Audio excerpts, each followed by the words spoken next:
사도행전 19장은 바울의 에베소 사역을 기록하고 있습니다. 지난 주일에 살펴봤던 것처럼 1절부터 7절은 서론에 해당해요.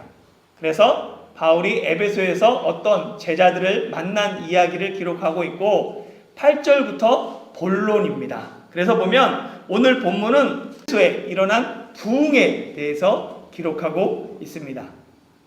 바울은 언제나 제일 처음 새로운 도시에 가면 제일 먼저 유대인의 회당을 찾았습니다. 그래서 회당에서 유대인들에게 복음을 전했죠. 당연히 에베소에서도 바울은 회당을 찾았습니다. 8절 말씀 함께 볼까요?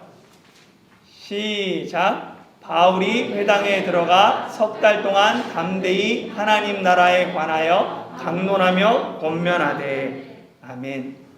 바울이 에베소 회당에 들러서 하나님 말씀을 강론한 것, 이때가 처음이 아닙니다. 2차 전도여행 때 보면 돌아가는 길에 고린도에서 에베소를 들를 때 잠깐 회당에 가요.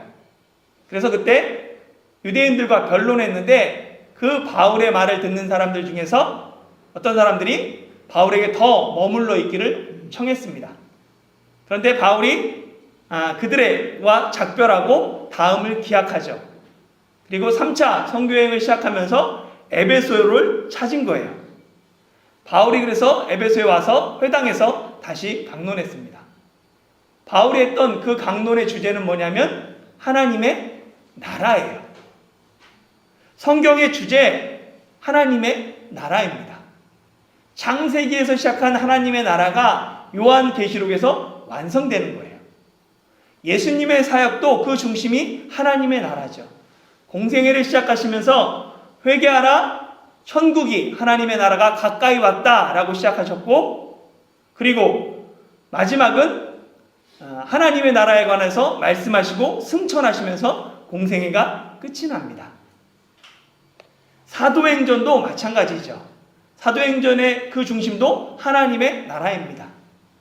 예수님이 부활하신 후 40일 동안 하나님의 나라에 관해서 말씀하심으로 사도행전이 시작해요. 그리고 바울이 로마에서 셋집에 살면서 하나님의 나라의 말씀을 가르치미로 끝이 납니다. 그러니까 사도행전의 시작과 끝도 하나님의 나라입니다. 사도행전은 하나님의 나라가 예루살렘과 온 유대와 사마리아와 땅끝까지 전파되는 구조로 되어 있는 거죠. 그리고 또 하나, 이 사도행전은 계속해서 하나님의 나라가 확장되는 구조로도 볼 수 있습니다. 그래서 이 구조로 보면 전체 사도행전을 6단락으로 나눌 수 있어요. 그리고 그 단락이 매 단락이 끝날 때마다 그 수가 더하더라, 하나님 말씀이 흥황하더라 하면서 하나님 나라가 더욱더 확장됐음을 기록하면서 마치게 되는 거예요. 보면 첫 번째 단락은 1장 1절에서 6장 7절입니다. 여기에 보면 예루살렘 교회의 탄생과 성장에 대해서 이야기해요. 그래서 마지막에 6장 7절에 보면 히브리파 유대인과 헬라파 유대인 가운데 갈등이 해결되면서 그로 말미암아 6장 7절에 이렇게 되어 있어요. 하나님의 말씀이 점점 왕성하여 예루살렘에 있는 제자의 수가 더 심히 많아지고 허다한 제사장의 무리도 이도에 복종하니라 하면서 한 단락이 끝납니다. 예루살렘 교회가 어떻게 탄생했고 성장했는지 하면서 끝나고 두 번째 단락을 보면 6장 8절에서 9장 31절까지예요. 그래서 유대인들에 의해서 복음이 확장됩니다. 사마리아로 확장되고 흩어져 있는 디아스포라 유대인들에게 복음이 전해지는 것이 두 번째 단락이에요. 그래서 마지막에 이렇게 끝납니다. 같이 한번 읽어볼까요? 9장 31절 시작. 그리하여 온 유대와 갈릴리와 사마리아의 교회가 평안하여 든든히 서가고 주를 경외함과 성령의 위로로 진행하여 수가 더 많아지니라. 온 유대와 갈릴리와 사마리아 땅까지 복음이 증거된 것으로, 그리고 그 수가 늘어난 것으로 두 번째 단락이 끝이 납니다. 세 번째 단락에 보면 베드로를 통한 복음의 확장이에요. 특별히 이방인에게 처음으로 복음이 전해집니다. 그래서 고넬료에게 복음이 전해진 거 베드로를 통해서 그것이 세 번째 단락입니다. 마지막 12장 24절은 이렇게 끝나요. 하나님의 말씀은 흥황하여 더하더라. 네 번째 단락을 보면 12장 25절부터 16장 5절까지입니다. 이제는 그 전에는 베드로를 통해서 확장됐다면 이제는 바울을 통해서 복음이 확장돼요. 베드로가 이방인에게 복음을 전했다면 바울은 이방 세계로 확장시키는 거예요. 복음을. 그래가지고 그 중심에는 어떤 얘기가 있냐면 예루살렘 공의회를 통해서 이방인들에게 유대인의 종교적 의무를 부과하지 않기로 한 결정이 있는 거예요. 그걸 통해서 이방 세계가 더 확장되죠. 그래서 마지막은 16장 5절은 이렇게 끝납니다. 이에 여러 교회가 믿음이 더 굳건해지고 수가 날마다 늘어가니라 하면서 네 번째 단락이 끝납니다. 그리고 다섯 번째 단락이 16장 6절부터 19장 20절까지예요. 16장 6절이 뭐냐면 마게도냐 환상이 시작되는 거예요. 그래서 이 환상을 통해서 복음이 더 유럽으로 확장되고 아시아 전역으로 확장되는 내용을 다루고 있습니다. 마지막 그것이 19장 20절인데 이와 같이 주의 말씀이 심히 있어 흥황하여 세력을 얻으니라 라고 되어 있죠. 그리고 마지막 여섯 번째 단락은 19장 21절부터 마지막 28장 30절까지입니다. 그래서 이 복음이 로마까지 확장되는 내용을 다루고 있어요. 그래서 19장 21절에 보면 바울이 처음으로 뭐라고 그러냐면 내가 로마도 보아야 하겠다. 로마에 가야 되겠다 라고 결심하게 되고 그 다음에 맨 마지막까지 가서 로마에 가서 하나님 나라를 전파하며 주 예수 그리스도에 관한 모든 것을 담대하여 거침없이 가르치더라 하면서 사도행전이 끝이 나는 거예요. 그러니까 오늘 본문은 이 다섯 번째 단락을 마무리하는 본문입니다. 하나님 나라가 아시아를 대표하는 에베소에서 어떻게 확장되었는지, 에베소 전역에 복음이 전파되고 그로 말미암아 하나님 나라가 점점 더 유럽 쪽으로 확장된 것을 마무리하는 말씀이 오늘 말씀입니다. 지금까지 바울의 그 회당에서의 복음 전파는 바울의 안타까움 때문에 유대인들에게 동족에게 복음을 전했지만 실제적으로는 유대인들의 비방과 반대, 박해로 끝이 났습니다. 그런데 에베소 회당은 조금 달랐어요. 바울에게 호의를 보입니다. 더 머물러 있기를 원했죠. 그래서 바울이 에베소를 찾았고 에베소에서 석 달 동안 회당에서 담대히 복음을 전파했습니다. 그런데 그 결과가 어떻게 났냐면 그 중에도 복음을 거부하는 사람들이 생겼습니다. 19절 말씀, 9절 말씀 같이 한번 볼까요? 시작. 어떤 사람들은 마음이 굳어 순종하지 않고 무리 앞에서 이도를 비방하거늘 바울이 그들을 떠나 제자들을 따로 세우고 두란노 서원에서 날마다 강론하니라. 보면 복음을 반대하고 비방하기까지 그냥 한순간에 되는 것이 아니라 몇 가지 단계가 있습니다. 첫 번째는 뭐냐면 마음이 굳어지는 거예요. 길가에 뿌려진 씨는 뿌리를 내리지 못합니다. 왜냐하면 길가가 많은 사람이 밟음으로 말미암아 굳어 있기 때문이에요. 굳은 마음은 복음을 거부합니다. 복음의 씨앗은 똑같지만 그것이 어디에 떨어지나 따라, 어느 밭에 떨어지나 따라, 어느 마음에 떨어지나 따라 결과가 다르게 나타나는 것이죠. 굳은 마음은 복음을 받아들이지 못합니다. 그래서 새들이 와서 씨앗을 먹어버리죠. 이 굳은 마음을 기경하고 흙을 갈아엎지 않고는 결코 좋은 밭이 되지 못합니다. 문제는 뭐냐면 마음이 굳어지면 불순종의 원인이 돼요. 순종하지 않게 됩니다. 돌같이 굳은 마음은 말씀에 불순종하는 거예요. 마음이 부드러워야지 말씀에 순종하게 되어 있습니다. 에스겔 11장 19절에서 20절에 보면 이렇게 기록되어 있어요. 내가 그들에게 한 마음을 주고 그 속에 새 영을 주며 그 몸에서 돌 같은 마음을 제거하고 살처럼 부드러운 마음을 주어 내 율례를 따르며 내 규례를 지켜 행하게 하리니 그들은 내 백성이 되고 나는 그들의 하나님이 되리라. 부드러운 마음을 주어야지 율법을 따르고 하나님의 말씀을 행하게 되는 거예요. 그런데 돌같이 굳은 마음은 하나님의 말씀을 거부하고 불순종으로 나가게 되는 것이죠. 그리고 세 번째가 뭐냐면 마음이 굳어지고 불순종이 계속되면 비방하게 됩니다. 불순종은 개인적이고 소극적인 거부예요. 그런데 이 비방은 적극적인 반대입니다. 굳은 마음은 불순종으로 이어지고 불순종은 비방으로 발전합니다. 김은주 작가의 그림책 달팽이 안에 달이라는 책에 보면 이런 글이 있습니다.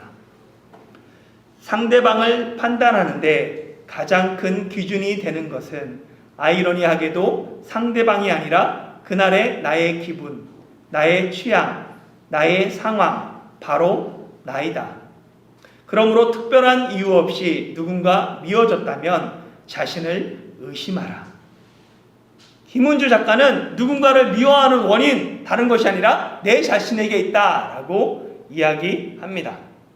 왜 처음에는 바울에게 호의를 가졌던, 베풀었던 그 사람들이 바울을 비방할까요? 그들의 굳은 마음 때문입니다. 그들은 단순히 바울만을 비방한 것이 아니라 바울이 전한 도를 비방했습니다. 그들의 비방은 복음에 대한 비방이며 예수가 그리스도다라는 것에 대한 반대였습니다.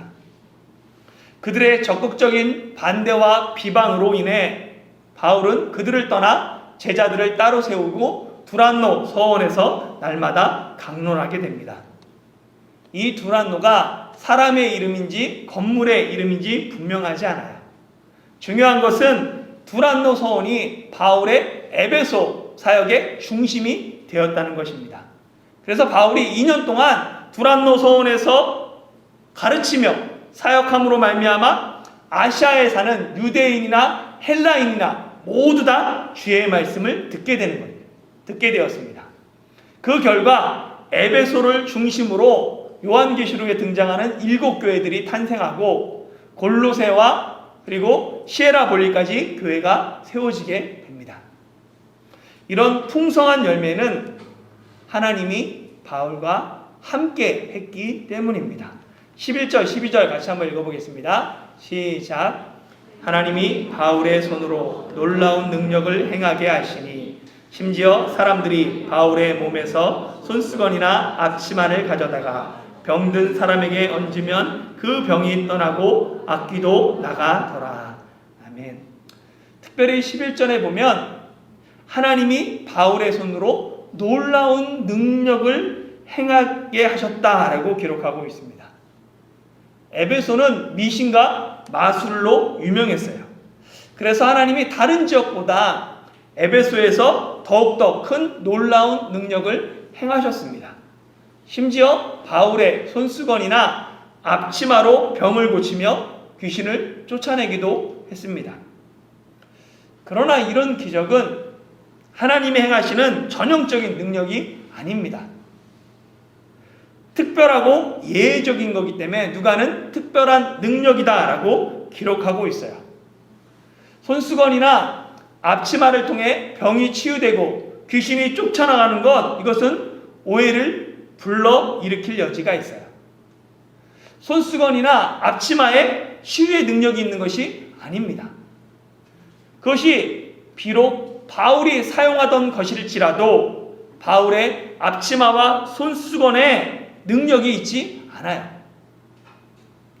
또한 이 바울이 자신이 사용하던 손수건이나 앞치마를 가져다가 병자들을 치유한 게 아니에요.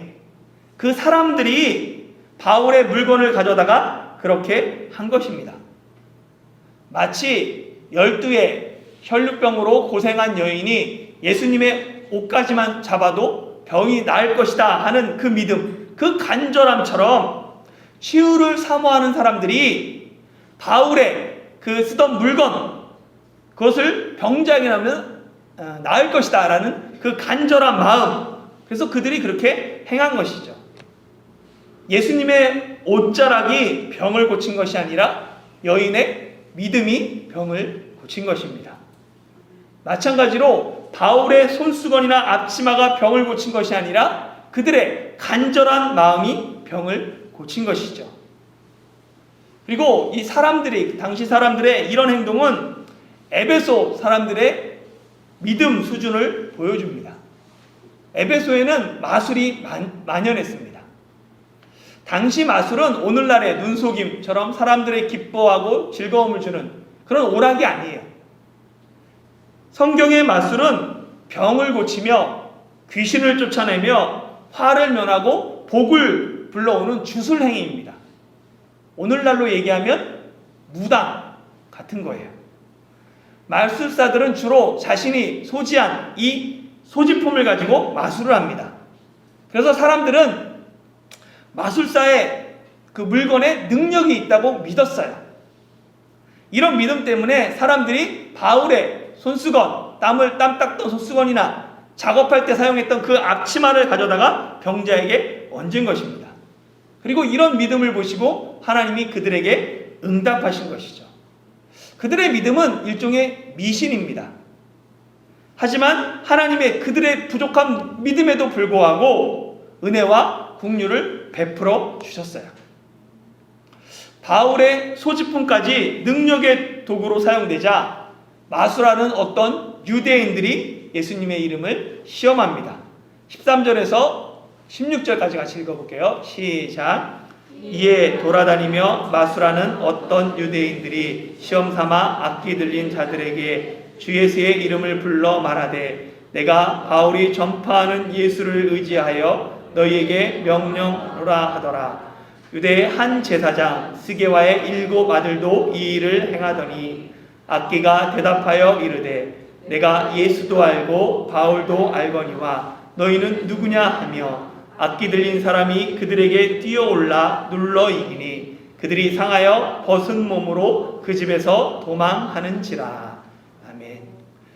유대인 중에서는 특정한 사람의 이름을 빌려서 악기를 물리치는 그 마술사들이 있었습니다. 요세푸스의 기록에 따르면 솔로몬 시대에 솔로몬의 이름으로 귀신을 물리치는 주술사들이 있었다라고 기록하고 있어요. 그 사도행전에 보면 사마리아의 마술사 시몬, 구레네의 마술사 엘루마, 이런 사람들이었던 거죠. 바울이 놀라운 능력을 행하자 마술하는 어떤 유대 사람들이 시험 삼아 바울에 따라서 예수의 이름을 부르며 악기를 쫓는 시도를 했습니다. 그 중에 유대의 제사장 스게와의 7 아들이 있었죠. 아버지가 제사장이면 아들도 제사장입니다. 그런데 그들은 하나님을 바로 섬길 생각을 하지 않고 하나님이 금하신 무당의 일을 하고 있습니다. 이는 당시 유대 사회가 얼마나 타락했는지를 보여주는 장면이죠. 그런데 이런 모습이 당시 유대 사회뿐만일까요? 조심스러운 말이지만 오늘날에도 무당과 같은 목사가 있습니다. 무당이 접신을 통해 인간의 길흉, 화복을 예측하는 것처럼 목사가 예언의 이름으로 인간의 장래를 점칩니다. 성경의 예언은 장래를 말하는 것이 아니라 하나님의 말씀을 대언하는 것이라고 몇 번 말씀드렸어요. 무당이 영계와 인간 사이에 중재하는 것처럼, 중재자가 되는 것처럼 목사가 하나님과 성도 사이에 중보자가 되려고 합니다. 중재자인 무당의 말은 귀신의 말인 거예요. 마찬가지로 목사가 중보자가 되면 목사의 말이 누구의 말이 되냐면 하나님의 말씀이 됩니다. 그러면 목사의 말을 들어야 돼요? 듣지 말아야 돼요? 이게 하나님의 말씀이면 당연히 들어야 되죠. 복종해야 됩니다. 목사의 말에 절대 복종하게 되는 것이죠. 이는 결국 하나님을 믿는 것이 아니라 목사를 믿는 사람들을 양성합니다. 그때부터 더는 예수교가 아니라 목사교가 되는 거예요. 잘못된 가르침은 기독교를 무당의 종교로 만듭니다. 무당 중심의 샤머니즘의 특징은 뭐냐면 현재의 복만을 추구해요. 그리고 나 하나 복받고 잘 살면 그만이다 라는 이 개인주의에 기반을 둡니다.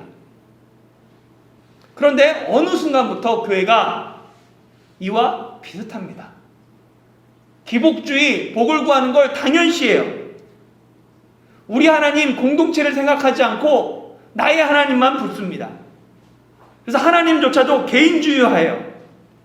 신앙을 개별화시키고 전 우주적인 교회가 아니라 내 교회, 교회주의화 시킵니다. 이는 결국 기독교를 샤머니즘과 비슷하게 비윤리적인 곳으로 만들어요. 샤머니즘에는 윤리가 없습니다. 윤리가 필요하지 않아요. 오늘날 기독교의 윤리의식이 희미해진 그것은 점점 샤머니즘을 닮아가기 때문에 그렇습니다. 이게 잘못인지를 몰라요. 기복주의와 개인주의에 사로잡혀서 교회가 성공하고 많은 사람들이 모이면 아무 문제 없다고 생각합니다. 물론 무당과 같은 목사가 많지 않아요. 그러나 이런 무당 목사가 없다라고 말하지는 못하겠습니다. 유대인은 하나님을 믿는 사람들이지만 그들은 하나님이 금하신 마술을 행하는 사람들이 그 중에는 있었어요.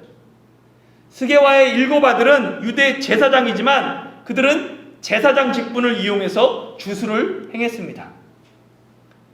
당시 모든 유대인이 마술을 행하고 모든 제사장이 주술을 행한 것이 아니에요.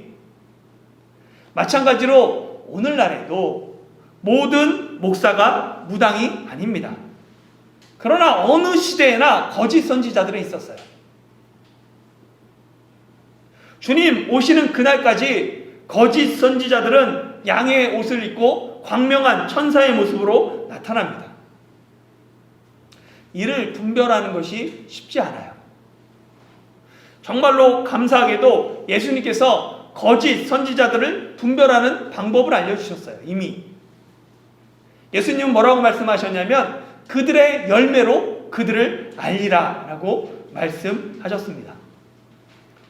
주의 이름으로 선지자 노릇하며 주의 이름으로 귀신을 쫓아내며 주의 이름으로 많은 권능을 행한 것이 그 사람이 참되다라는 것을 증명하지 않습니다. 참과 거짓은 열매로 나타나요. 좋은 나무는 아름다운 열매를 맺고 못된 나무는 나쁜 열매를 맺습니다. 아름다운 열매를 맺기 위해서는 좋은 나무가 되면 되는 거예요. 좋은 나무는 예수님께 붙어있는 나무예요. 다른 어떤 것이 아니에요. 예수님을 닮는 나무입니다. 예수님을 닮을 때 아름다운 열매가 열리게 돼요. 성령의 열매가 무엇입니까? 예수님을 닮아가는 거예요. 예수님을 닮는 것이 우리에게 가장 큰 능력이며 힘입니다. 그리스도인은 예수님을 닮아가는 사람들인 거예요.